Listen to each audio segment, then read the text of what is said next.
Okay, here we are at everybody's favorite station, the air bike. You are burning 25 calories, again the same for men and women.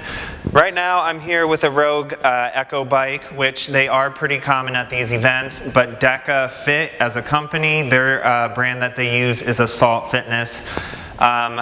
Assault does technically burn calories a little bit faster at the same effort than the Rogue Echo bike does, but if you use one of these and train with one of these, then you'll just be better on the Assault bike anyway.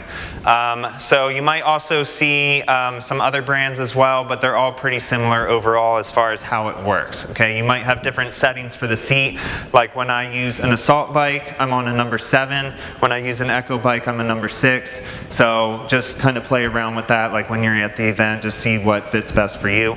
And definitely take the time to set the seat. There are so many times where I've done it myself and I've watched other people do it where you're just like ready to go, you know, you're coming up onto the air bike, you're excited, and you forget to set the seat, or you know it's too low or too high or whatever, and you're like, whatever, I'm just gonna try and get through it. That is a mistake, and a very big one, okay? So take the couple seconds to set the seat where it should be rather than rushing into it and losing way more seconds because you're not biking efficiently.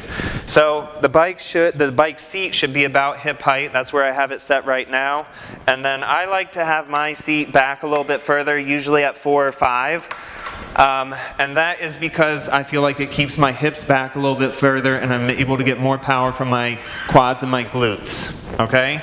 So when you're on the bike, a good way to know, again, besides just comparing it to your hip, is if you extend your leg, you shouldn't fully lock at the bottom. There should be a slight bend. That way the muscles stay engaged for the whole motion.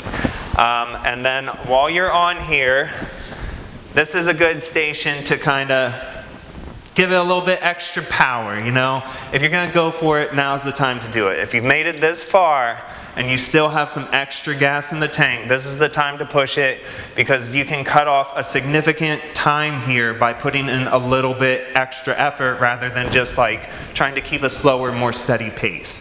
And the stations after this one, usually you can kind of suffer through those a little bit. So give it all you got on here. And then also when you're doing the air bike, you do want to lean forward a little bit, okay? I've talked to several people about this, and one guy specifically compared it to be like being on a bike, right? When you're riding a bike, especially trying to go really fast like a racing bike, you're all the way forward like this. That's one, to be aerodynamic, which doesn't matter here, but it's also to get more power from your legs, okay? So a little bit of a lean forward, not too much of one, otherwise you're not gonna get enough power from your arms.